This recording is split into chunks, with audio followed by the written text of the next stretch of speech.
tayo ng kubos riga guys. Kubos riga. Tapos nilagyan ko ng cheese yan. Manipis lang po siya.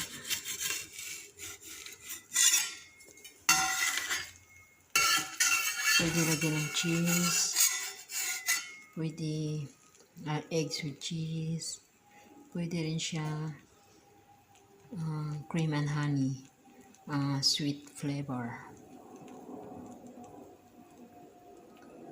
Okay. Ito po yung unang ano niya. Dough, I mean.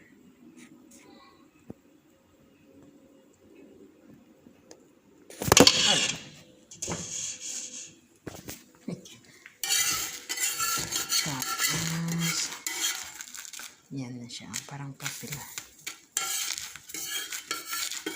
Hindi ko siya nalagyan ng Arabic oil, pero pwede rin siya lagyan ng Arabic oil. Kasi ako ang kakain nito. Okay.